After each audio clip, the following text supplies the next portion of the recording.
On this episode of What's Going On with Shipping, it's the November 8th, 2021 edition of What the Ship is Going On, the top 5 news stories in the maritime sector.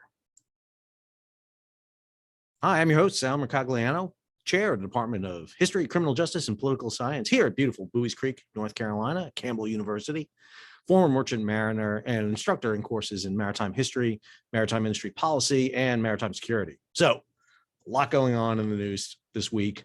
It was easy to come up with 5 stories. I come up with 20 stories if I wanted to, but I wanted to narrow it down to the top 5 stories. So let's take a look at story number 1. So story number 1 is always going to come back right now to what seems to be the story that's dominating the news all the time. And that is the congestion off Los Angeles and Long Beach. And I want to take a different kind of view right now and take a look at some of the options available to this. So we've been seeing this story a lot. This is a Bloomberg story that was in GCaptain. Smaller ports pitch for cargo as California's logjams swell. So one of the things that we've been seeing a lot of is these other ports trying to get in there and get some of the business from LA and Long Beach to free up the congestion, and particularly state of Florida, Governor DeSantis, and Governor Abbott of Texas both made big pitches for this. We also see the Port of Oakland making this move. Now, Oakland is the obvious choice. Now, Oakland lost out on cargo earlier this year because of really poor service. They had issues with labor. They had issues with vessels not keeping their schedule.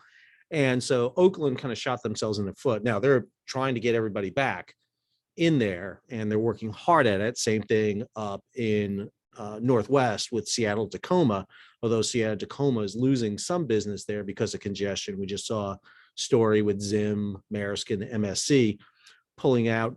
The issue with Texas and Florida, but there's a couple of problems with Texas and California doing this. Number one, it takes a lot more time. I mean, yes, you have ships waiting at anchor off LA and Long Beach, but understand you have a longer sea voyage to get to Texas and Florida.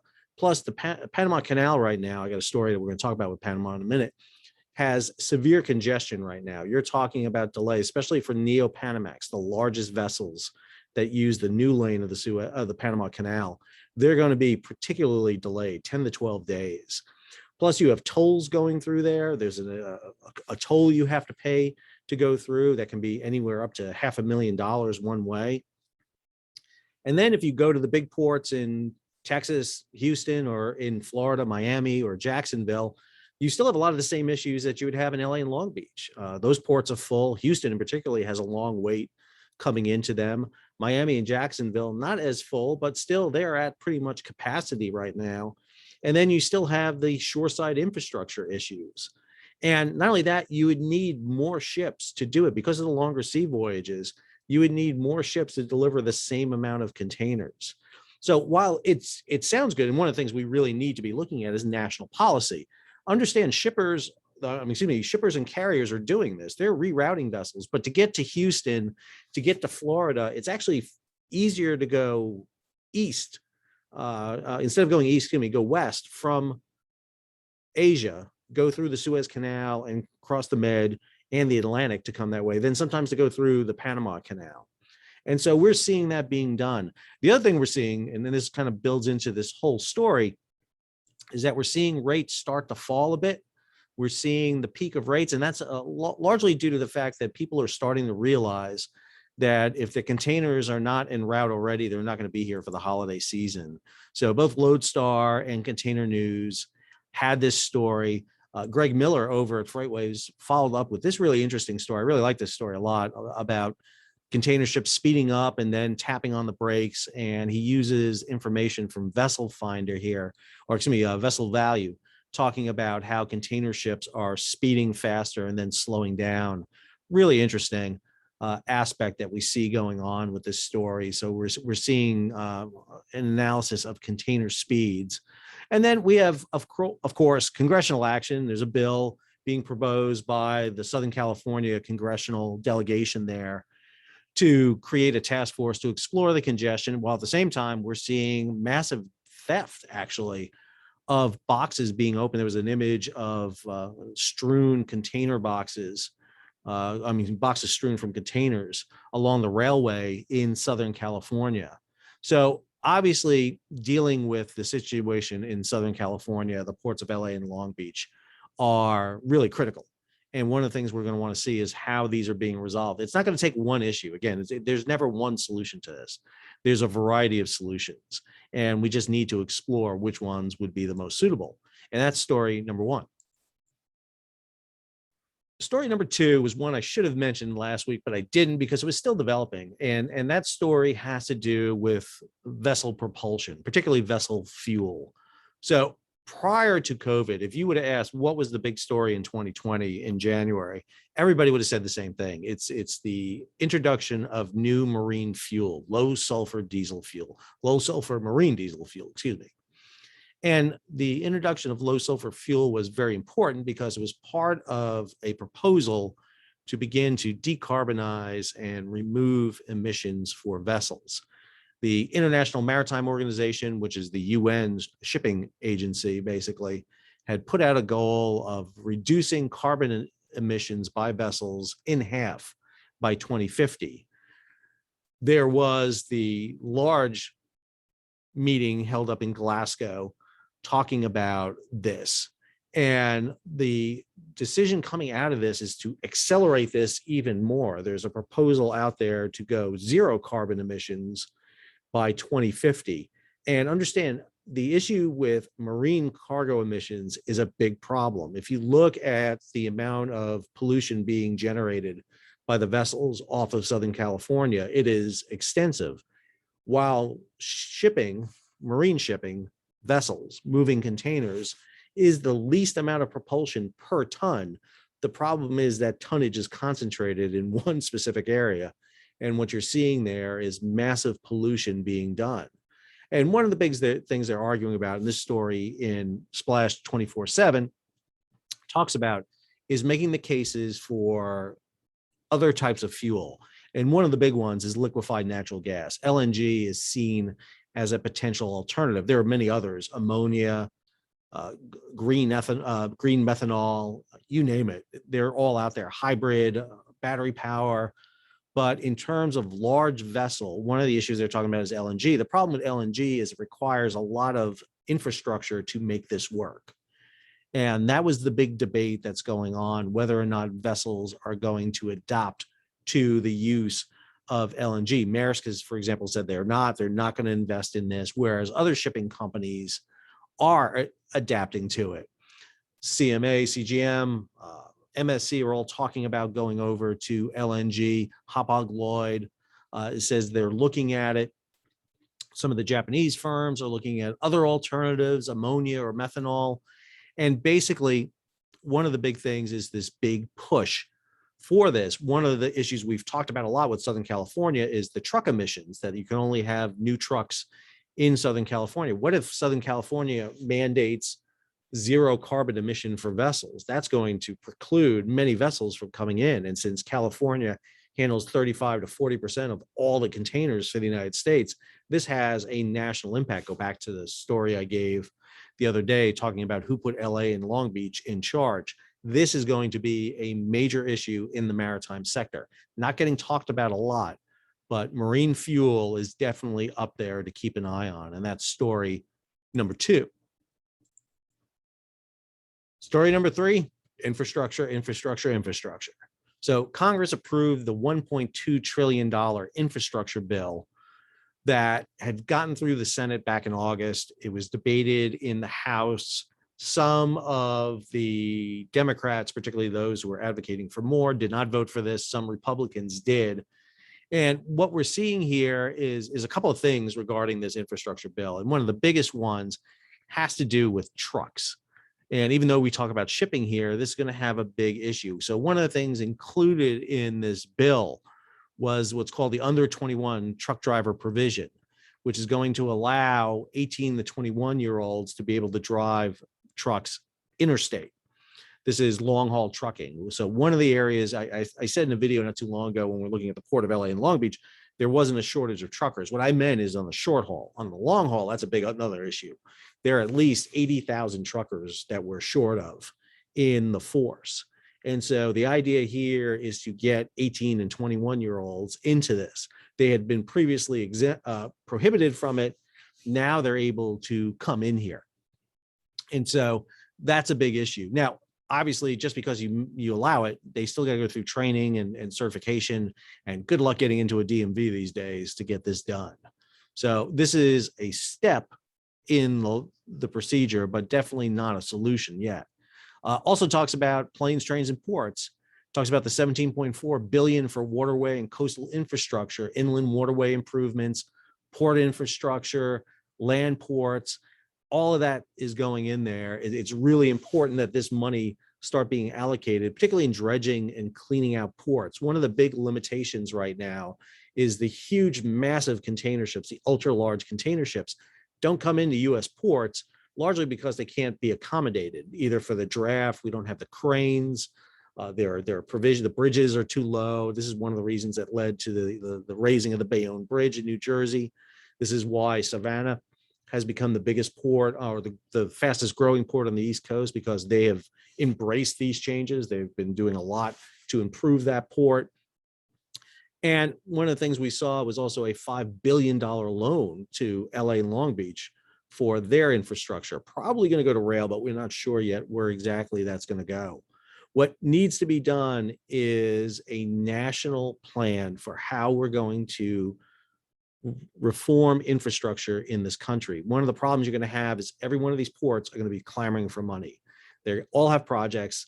Their project is the most important to them. We need to prioritize. We need to get out of the idea that 35 and 40% of all our containers come through LA and Long Beach. We need to build up ports like Oakland, Seattle, Tacoma, Coos Bay if it's developed. But the problem is it doesn't do you any good to build those ports up unless you have the infrastructure, the road, the rail, the network to get them out. The warehousing is all in Southern California. Half that cargo that comes in goes directly to Southern California. Until you get the Inland Empire in Ontario there, you have to develop this in conjunction. There needs to be a national infrastructure plan. But right now, as far as I know, there's not one. But this passage is great because there is things that need to be reformed. We definitely see that in this country. We've got infrastructure falling apart. And so I believe that there is a good thing for government. I think infrastructure does generate wealth and money for the country, but it needs to be not the bridge to nowhere. And that's always the danger we see in this. And that's story number 3.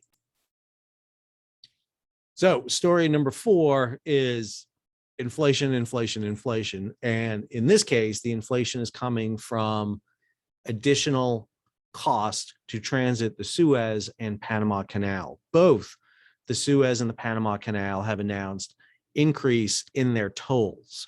So the Suez Canal has announced this increase of 6% in their tolls. This is a story from Container News.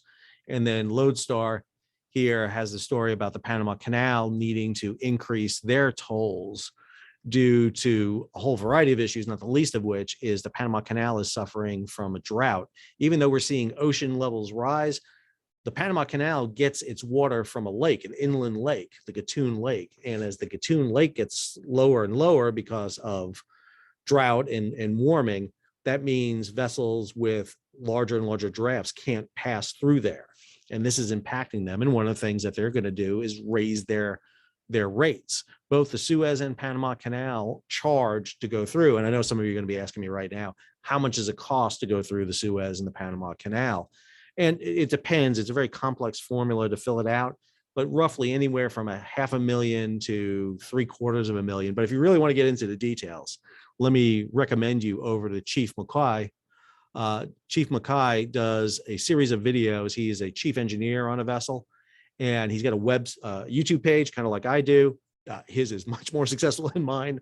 He's got like a ridiculous number of followers, 300,000. I just went over 25,000, so I'm happy. I'm happy with who I have. Thank you so much. But Chief Mackay has 2 videos that I've put here, and I'll link them into the show notes. One is on Suez Canal, how much do ships pay, and then one on Panama Canal, how much ships pay. And he goes through the whole process. No reason to reinvent the wheel. Go ahead to his site. He does a great job with that. But one of the things that we're seeing is with the Panama Canal and Suez Canal increasing tolls, vessels are still getting bigger. Evergreen is just out again with more ships of the size of Ever Given. They are putting out contracts right now to get more and more ships out there. Why? Because trade is still booming. It's at record levels, even though we have backlogs off LA and Long Beach. It's not because of shortages. It's because that there's more cargo coming in than ever before. We're at record levels of imports. And that can be seen in this story by G Captain, where China just posted the record trade surplus in October as exports surge. Meanwhile, our exports are increasing, but nowhere near the level that we're seeing this. And one of the things we're seeing is China is really booming right now in terms of export. They're also importing quite a lot. There's a world desperate for wheat, and we see Australia and Argentina stepping up with that.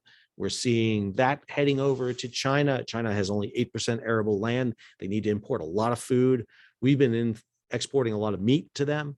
The Chinese fishing fleet has been around the world, basically fishing areas dry as much as they can. There's a whole subset in there. And then energy.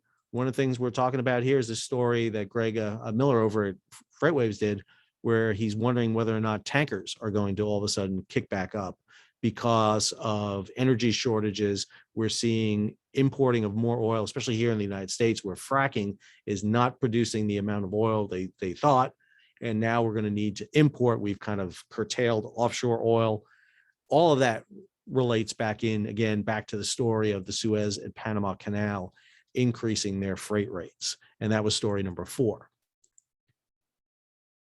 Story number 5 is a great story. Every now and then you run across a story that you just bookmark and save forever. And this is one for me. Came across it on Container News, November 6th story, VesselsValue report 2021 port congestion. This, if you want a quick snapshot of where we're at today in shipping, I think this is the piece for you to read. Talks about vessel and port congestion, but then breaks it down into several key areas. So, for example, talking about bulker congestion in China, talks about the China-Australia coal ban that created long-term congestion off China. And China is still trying to recover from this. Talks about the Suez Canal congestion as a result of Ever Given. By the way, Ever Given, that video I did on Ever Given, thanks everybody for watching it. It got out in the public mainstream, and it's been really doing well. Several news agencies put that out there and made a couple of news stories. So really good one. And by the way, I got more images coming of Ever Given in the shipyard. Some really amazing images. As soon as she's out, I should be able to release those. And so I'll have a follow-up video on the repairs that were done of Ever Given there. But this story goes in, talks about the Suez Canal congestion, the impact it had, talks about the ongoing COVID impacts and bad weather as that kind of magnifies it, talks about the West Coast level of congestion, and just a great job of breaking down all these issues, talks about the fact that it's expanding overseas into places like Felixstowe in the United Kingdom. Great little summary. Charlotte Cook right there over at VesselsValue. Wow. I mean, I think it's a great piece that Charlotte put together. Absolutely phenomenal piece. And really recommend it. If you want to understand how we got here, President Biden, if you want to critique journalists for not talking about it, here you go. Charlotte Cook over at VesselsValue did a great job of breaking this down. I strongly recommend this piece. This is my 5th story, but it's not number 5 in my list. This is definitely a piece that everybody should bookmark, print, do whatever you want to do, save it. I know I will, because I think it's just a great piece to have. So there you have the 5 top stories for this week of November 8th, 2021. Every time I think we'll have a hard time coming up with 5 stories, I wind up with 20, and I got to pick and choose what I come down to. So anyway, I hope you enjoyed today's synopsis of this week in shipping, what the ship is going on. Be sure to subscribe to the channel, hit the bell to be alerted about new videos when they come out. Give it a thumbs up, leave a comment in the YouTube forum for me. We've got some very lively comment going on. I'm amazed by who's following this channel. It is being followed by people in the industry and people who know nothing about the industry. And again, that's what this is meant to do. I always warm and receptive to positive criticism and to constructive criticism. And if I get something wrong, I get something wrong. I'm not perfect. I try to provide as great context as I can, link you over to stories to delve deeper into, and most importantly, create a atmosphere where you can learn about the mystery that is global shipping, because it is behind a veil, and unfortunately very few people know that much about it. So until the next episode, this is Sal signing off. Have a good one.